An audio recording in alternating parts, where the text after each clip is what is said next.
शैतानिर्रजीम बिस्मिल्लाहिर्रहमानिर्रहीम। सर्वनामाभिवादन। जो मसावत के लिए इस मुल्क के अंदर जद्दोजहद की है, अपनी जान गंवाए हैं, लेकिन इस भारत को गुलामी मुक्त, शोषण मुक्त बनाने के लिए, समता, बराबरी और मसावत के पैगाम के लिए जद्दोजहद किए वाले तमाम महामानवों को खिराज अकीदत पेश करता हूँ। नांदेड़ शहर ही नहीं, नांदेड़ जिले की सियासी राजधानी हक़ई करबला सिद्धार्थनगर के इस सरजमीन को सलाम करता हूँ। आज इस मीटिंग में मौजूद स्टेज पे तशरीफ फरमा तमाम मोअज़्ज़िज़ मेहमान जिनका हम बेसब्री से इंतजार कर रहे हैं, ऐसे हमारे नेशनल लीडर अंजलि ताई अम्बेडकर जी जो अभी सांगवी की तकरीर को खत्म करके निकली है, इंशाल्लाह उम्मीद करेंगे एक लम्हे के लिए क्यों ना हो, वो वक्त होने से पहले इंशाल्लाह यहाँ पहुँचेगी इंशाल्लाह। और भी बाकी के जो मुकर्ररीन यहाँ पे बात रख चुके हैं, जो स्टेज पे पार्टी के जिम्मेदारान तशरीफ रखते हैं, और इस बहादुर सरजमीन के तमाम बुजुर्गों, नौजवानों, दोस्तों और मेरी तमाम माँ बहनों, अस्सलाम वालेकुम रहमतुल्लाहि व बरकातहू। आप सभी को मेरा क्रांतिकारी जय भीम, क्रांतिकारी जय भीम। आज आपको एक तारीख याद दिलाने के लिए आया हूँ। मैंने इब्तिदा में कहा है आपको कि नांदेड़ जिले की सियासत का सेंटर अगर कहीं से चलता था तो वो बुज़दिल शिवाजी नगर से नहीं, बहादुर हक़ई से चलता था पूरी सियासत। नांदेड़ में कौन सी इलेक्शन में किसको चुनकर लाना है, किसको जिताना है, किसको आगे बढ़ाना है, कौमी इत्तेहाद क्या होगा, मिली इत्तेहाद क्या होगा, इसके फैसले कहीं से होते थे तो हक़ई और होली के गंगा जमनी तहसीब से होते थे।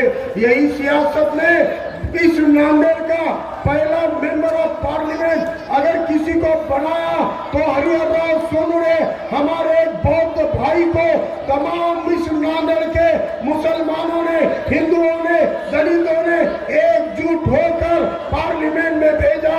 नांदेड़ की मिसाल है, पहला मेंबर ऑफ पार्लियामेंट हमारे बौद्ध समाज से था।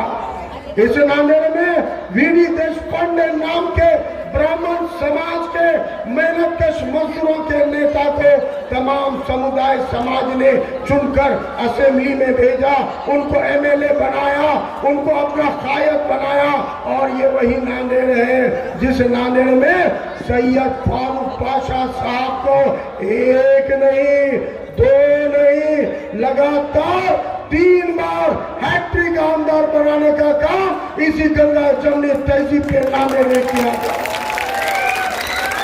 यही नांदेड़ की हक़ई होली की सियासत, इस नांदेड़ की सियासत ने एक मुस्लिम नुमाइंदे को हर समाज ने वोट दिया।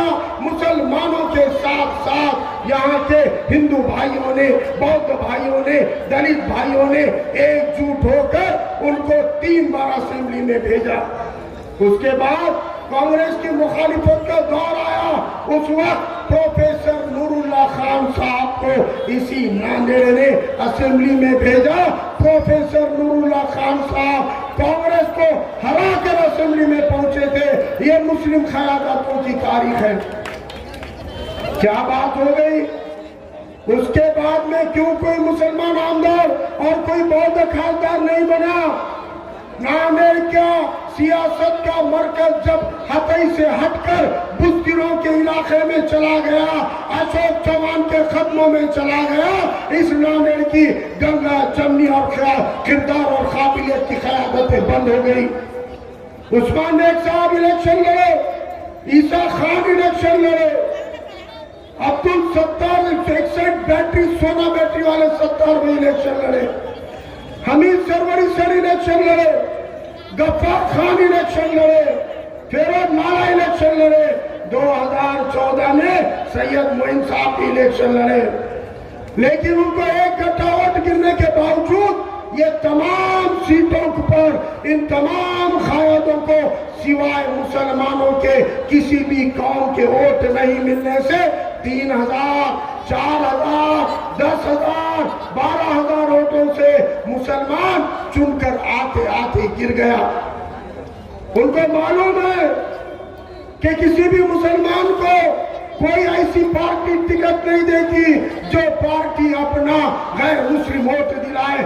ऐसी कोई पार्टी पिछले 50 साल में टिकट नहीं देती थी। लेकिन पहली बार 2019 में फारूक अहमद को अली जनाब प्रकाश अम्बेडकर साहब ने टिकट भी दिया और 14,000 से ज्यादा वोट भी दिए हैं। जितने वोटों से मुसलमान हारते आए उनसे दुगने वोट प्रकाश अम्बेडकर साहब की पार्टी ने, वंचित और मेरे बहुजन भाइयों ने 14,000 से ज्यादा वोट डाले। सिद्धार्थ नगर के बूथ के फॉर्म 20 चेक करो, 100% वोट सिद्धार्थ नगर वालों ने फारूक अहमद को डाले। लेकिन इन जितों के नाम मैंने गिनाए, उस्मान साहब ले लो, सत्तार भाई ले लो, ईसा खान ले लो, हमें सरवरी सर ले लो, गफर खान साहब ले लो, ये तमाम कायदीन को किसी मुस्लिम के साथ इलेक्शन नहीं लड़ना पड़ा। कोई मुसलमान इनके खिलाफ वोट बांटने को नहीं खड़ा हुआ। लेकिन मैं पूछना चाहता हूं, क्या वजह है 2019 में भी और 2024 में भी जब वंचित से फारूक अहमद खड़ा होता है उसके खिलाफ ये बीजेपी और कांग्रेस मुसलमान खड़ा कैसे करती है? क्यों खड़ा करती है? बावजूद उसके मुझे फख्र है हताई होली के इस एरिया पे, करबला सिद्धार्थ नगर के इस इलाके पे 5 मोहल्लों की सियासत पे 2019 में फारूक अहमद को 1 नंबर की वोटिंग, सबसे ज्यादा वोटिंग इस इलाके से मुझे मिली है। वही तवक्को करने आया हूँ, अपने वोटों का बंटवारा मत होने दो। 50 सालों के साजिशों का जवाब इंशाअल्लाह 20 नवंबर को मुत्तहिदा वोट करके लेंगे और अपनी क़यादतें इंशाअल्लाह असेंबली में भेजेंगे। वक्त इजाजत नहीं देता, एक नारा लगाता हूँ, 20 नवंबर आपको बोलना है, गैस सिलेंडर 20 नवंबर।